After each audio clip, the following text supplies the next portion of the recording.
The time has finally come, everyone. Keep it locked and loaded because this is High Caliber. I'm Camille Salazar-Hadaway, and I'll be your host for the full reveal. We're about to break it all down, but first, a quick glimpse at what's to come courtesy of Chris Waters and Ubisoft News. All it takes is one look at the new season coming to Rainbow Six Siege to tell you that High Caliber is here to make an impact. Thorn joins the defenders, armed with a dangerous new gadget to send attackers scrambling, and a deadly new weapon to greet them when they do. In addition to the new HUD you're seeing right now, renovations are complete on the Outback map. Plus, player protection updates, balancing changes, and more. It's all coming up right now. Last stop standing. Now, I know what you were thinking. What was that weapon in Thorn's hand? How deadly is that gadget? And how exactly does one earn the nickname Thorn? These are all good questions. For the answers, here's game designer Dominique Clement and writer Simon Ducharme.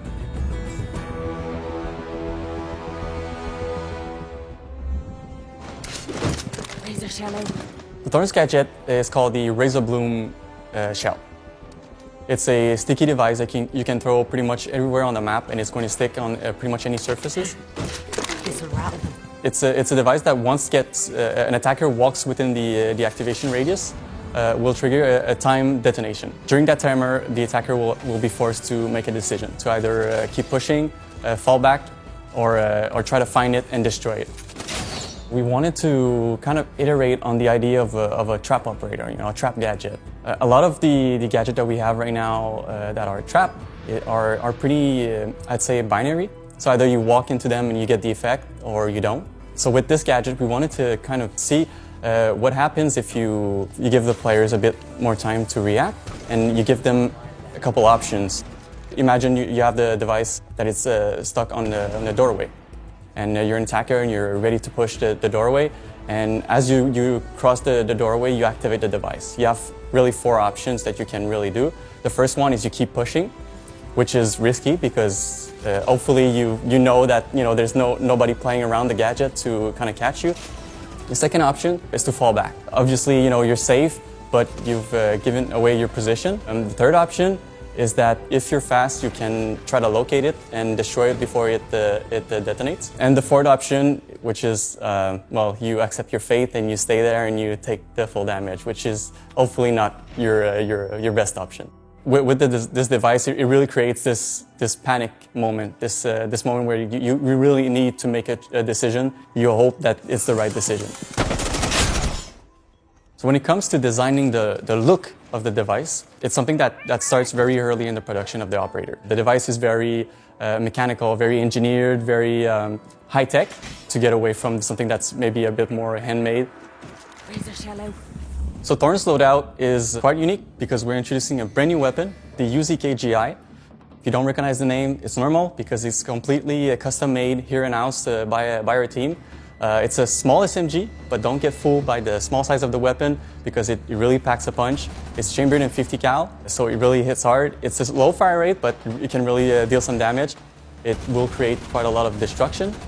And so you can use it to really play vertically and make holes in walls. It's really useful in that way. The other primary weapon is the M870, which is a shotgun that you can see on operators like Jaeger. In terms of secondary weapon, you have the 1911 TACOPS, and she also has the C75 Auto. In terms of secondary gadget, she has the shield and a barbed wire. The shield is actually something that was recommended by us from pro players during a pro workshop. They felt it was very good to synergize with the gadget of the operator, and we agreed and we kept it, and it's a very useful tool. And barbed wires are very useful to slow down the enemy. So if they get caught in the device and their barbed wire, they're going to have a hard time walking away from it. Thorn's going to be mainly playing as an anchor.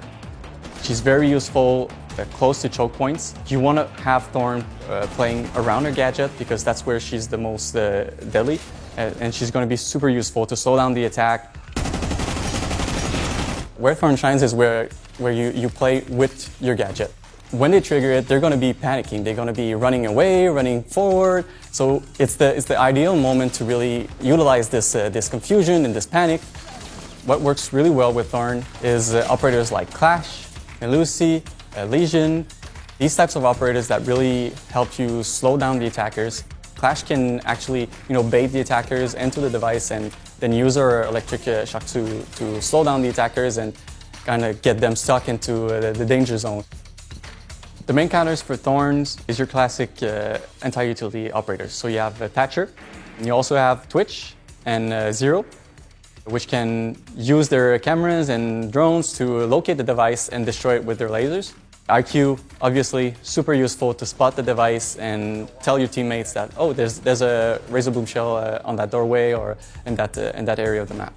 You can also counter the razor bloom shell with explosives, so you can blow the razor bloom shell up, you can shoot them, and if you're very courageous, you can also melee it, but I don't recommend this option. User is no longer in your possession. Thorn's real name is Brianna Skean. She's from a part of Ireland that's known for horse breeding and military training.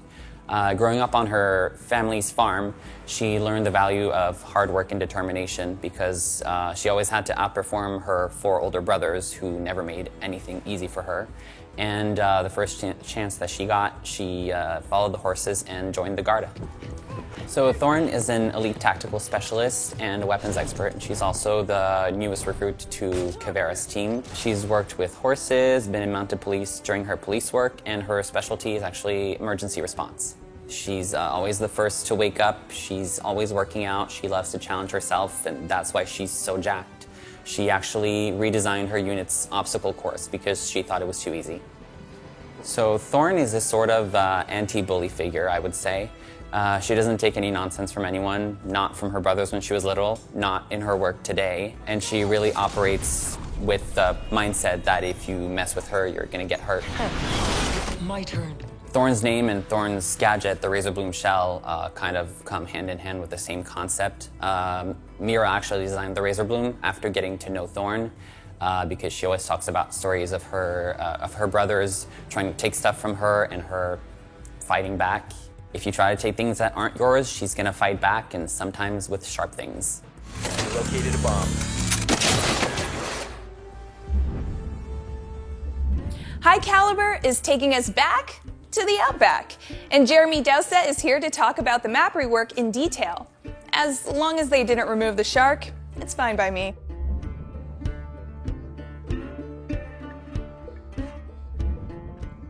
Outback's a relatively new map. There were problems with it, despite doing our due diligence. People found it hard to navigate. Anchoring on the sites was actually quite hard, and we want the map to go into Pro League, into ranked, and we want it to be competitive. So we decided to go through and actually look at the problems. Talk to the pro players and talk to the community and see what they think the problems are and how we can address them. It's Outback version 2. It's much, much better. It's a lot more fun to play now. The outside was a little bit cluttered and people seemed to have a problem orientating themselves towards where the bomb site was when, once you've droned and actually found it. So we've gone through and addressed those issues, cleaned up the map, cleaned up the outside a little bit, and made sure the navigation and flow on the inside is actually much cleaner. Sam and Maddie worked really hard on the garage because it was a less picked bomb site for Office, and it was always a choke point. It was never fun to play, and you always ended up playing really off-site. So all of the changes, making it smaller and changing the windows, adding cover, and just making that area much cleaner has helped the map massively. Pirate Room in Office is now much easier to defend. We've added an exterior breakable wall and office supply, which really aids the ebb and flow of the attack and defense on that site. There was a major change in the restaurant where we've split the rooms into 2 between Shark, which actually aids the navigation and flow because it's easier. It was a large open area, and making it a little bit smaller and a bit more comfortable has actually made it an awful lot more fun and a lot more fun to navigate in, especially if you're attacking. Obviously in the original map, Open Terrace was open and it was exterior. Now it's interior and it actually connects piano and resto. So what you've got now is when you come up the stairs towards Terrace, where it used to be, obviously it's enclosed, there's a double door that's barricaded, and it makes for an interesting way to enter the building, especially if you need to get upstairs onto the second floor. But it's also an awful lot more fun because you hide your drone in terrace and you can get a few sneaky lines of sight and you can see where people are setting up their defenses. So now it's actually a massive improvement to that area. So the motel rooms have been cleaned up. There was a lot of props, so it's actually been cleaned up. The closet's moved and the bathroom is also an awful lot cleaner now. It was a little bit messy and it was hard to see. It's a much simpler layout now. So Dawn's laundry has gone to laundry piano.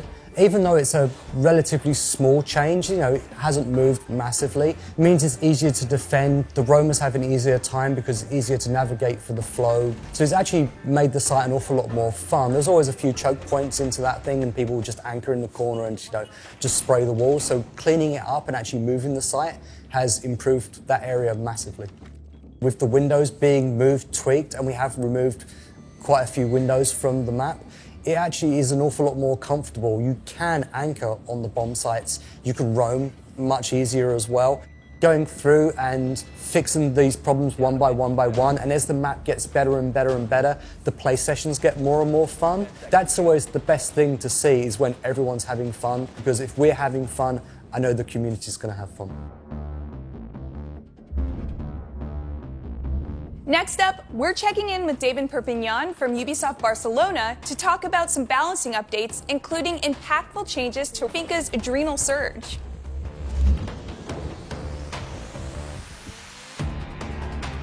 Currently, we have a wide variety of both cameras and drones in defense, and each one behaves a bit different when it comes to being outside of the building. So, for example, drones will disconnect and the cameras will stay connected.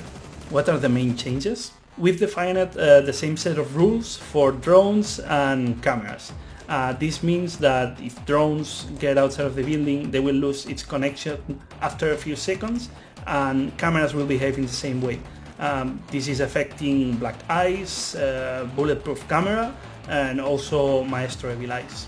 So with these changes, we're expecting Valkyrie to get a bit stronger when she's inside the building, because she will waste less cameras outside, more presence of cameras inside, and we're also expecting the frustration to be reduced for attackers when facing her, specifically in those maps where approaching the building is already a challenge.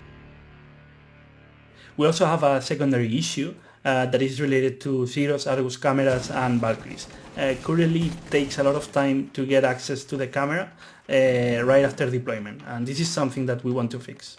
What we're doing is that we are allowing players to connect to their cameras even before they finish the deployment, which means that you can be holding on the camera with a connecting screen, and when the deployment is finished, you have instant access to the camera feed. In the current implementation, Finca can help other teammates to stand up from down but not out, but she cannot help herself. So we think this is something that we need to change. If she has available charges, she can trigger the ability and she will stand up.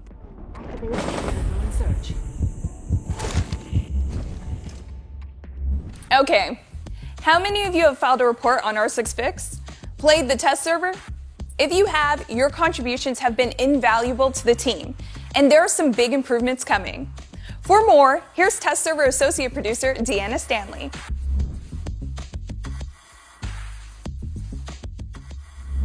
So the current system of R6 Fix, it's a bug reporting platform. Players can go on and they can report issues from either the test server before season launches or for the live game. They just enter a bug with a description and their specs, and the dev team will look at it once it's acknowledged. Currently we have some issues with the platform.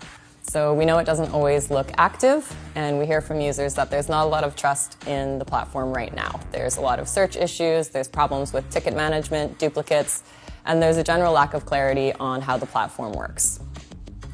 So with R6 Fix 2.0, we have a complete overhaul to the design, we have a better overall user experience, and we have a new severity system to start. So normally users who enter issues are the ones who decide and classify how severe an issue is, but now every contributor to the issue will have a say in that as well. And we've made it easier to submit issues and easier to throw your weight behind existing issues. So if you're spending your time to support the development of Siege by playing on the test server, we want to make sure that that time's respected.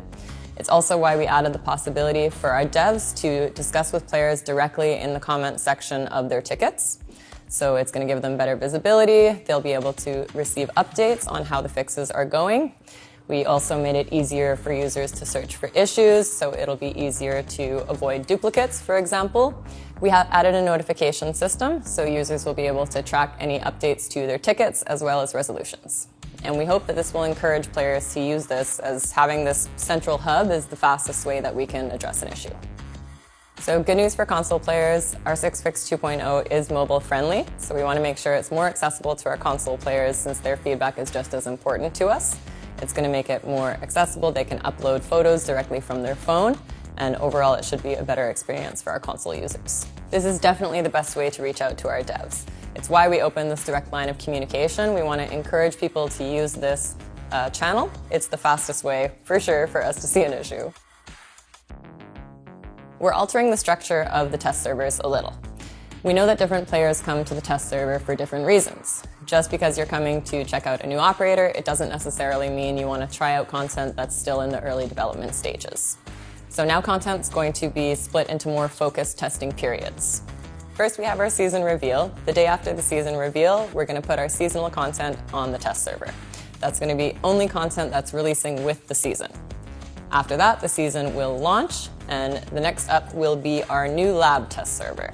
So this is going to be more experimental features, giving players a sneak peek at something still in early development. Will this lab test server take place every season? We don't know. We usually have content that's ready to show at that stage, and we hope that we're going to be able to do it as often as possible to give players that sneak peek. Finally, we'll update with the balancing test server, and then leading up to the next season reveal once again. It's no secret that player feedback is really important to us on the test server and on the live servers. It's why we chose to invest in our 6fix 2.0 and also why we've brought these changes to the test server. We want to build back that trust with the community, and we want to give back more to the community for their help. So we're looking forward to introducing rewards in year 7. This is going to provide content that's going to carry over to the live servers, and we're looking forward to sharing more on this next season. When you hear the Siege team use the phrase quality of life, what comes to mind? For High Caliber, it means a HUD that's more accessible and contains more information. And it means better player protections, whether you're live streaming or just playing with your squad. Maxime Daigle and Anne-Sophie Pelletier are here to tell you more.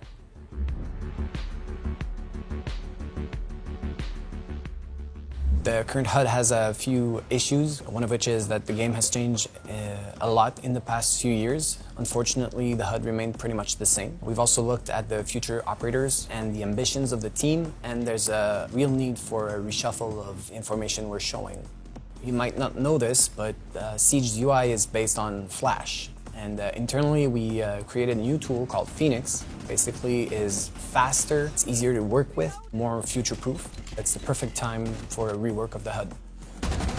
And now, at a glance, you can get a quick impression of what your inventory is consisted of. You don't have to switch to your gadget, say, to see if you have a certain ammo type equipped. For example, Zofia or Capital. We've also streamlined the way we represent resources. For example, Cavera and Warden. It's a bar that depletes and refills over time. They're shown similarly in the HUD.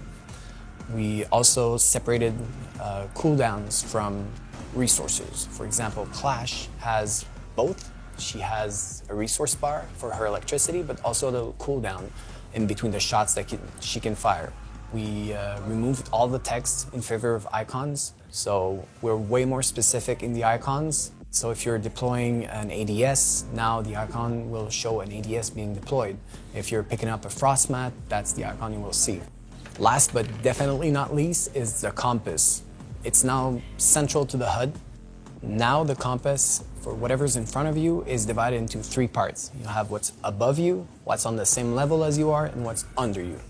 We've also added a ton of new world markers into the compass. So before you only had the yellow pings, but now you have the marked positions, you have the objective markers, you also have the player death markers. We've also added a new module called the ping location reminder. It'll show the floor and the location of the ping so you can make better callouts. We've added a ton of new customization options. I suggest that you visit the new options menu. We've added a new tab for the HUD, and from there you can customize your HUD more than ever. And we're looking into ever adding more options, so eventually scaling and maybe move things around. Player protection is our top priority, so we want to do it well. This is why we were taking our time with this feature. Our content creators are extremely important for the success of Rainbow, so we are in discussion with them to make sure that we are offering something that is tailored to their needs. However, we want to protect all players, so we will allow everyone to use an alter ego in the game that they can change in between matches so that they can have more privacy. Paired with a bunch of new settings that coming with them, we are hoping to alleviate the risk of being targeted negatively in game. At first, we will release the feature to a small pool of content creators. We will stress test the feature, make sure that there's no bugs, make sure there's no exploit, and once we're ready, we will release it to the rest of the population. We realized that there is also a broader need of security at the account level for our players. So we reached out to our colleagues in charge of account at Ubisoft, and we are in discussion with them to provide broader security settings for our players. We are extremely excited to let our players try the new privacy settings in the near future. We're moving away from the static team colors. So from now on, in the accessibility tab, you can customize them, meaning that if you want to set your allies team to be red, and if you want to set your enemies team to be orange, you can do so now. We know that the color selection for now is not so great for our colorblind players, but we're willing to make this compromise for now, knowing that we're going to be adding a ton of new color options in the future. Gadgets in the world are eventually going to be showing the alliance. What that means is if we're throwing a C4, the light on the C4 will reflect if it's an enemy or an allied gadget. We're looking at the Claymore currently and also the barbed wire. Eventually, we're looking at adding more and more game objects that will reflect the colors that you chose in the accessibility options. At the Crystal Guard reveal, you met production coordinator Matt Daigle, who introduced you to the first stage of Elite skin customization. Well, he's back, and he's got some good news.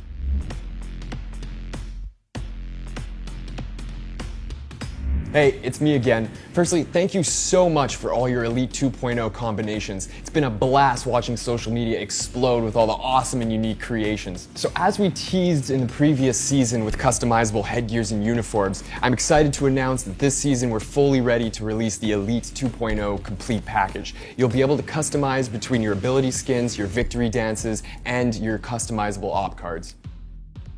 I'm also excited to announce that we'll be releasing a brand new MTX category, the exotic weapon skins. The animated weapon skins will arrive for Season 4. Here's a sneak peek of what it will look like. Our new exotic MTX category will open the door to tons of brand new possibilities in the future. The show is almost over, which means it's time to tell you when the test server is going live. It's tomorrow. It's usually the day after these reveals. You know how it works. In addition to the updates we've talked about thus far, the High Calibre test server will also include the bulletproof camera rework and the HUD drone counter. These changes debuted in Year 6 Season 2 test server, and they are scheduled to go live this season. Experience all these exciting changes for yourself in the High Calibre test server starting tomorrow.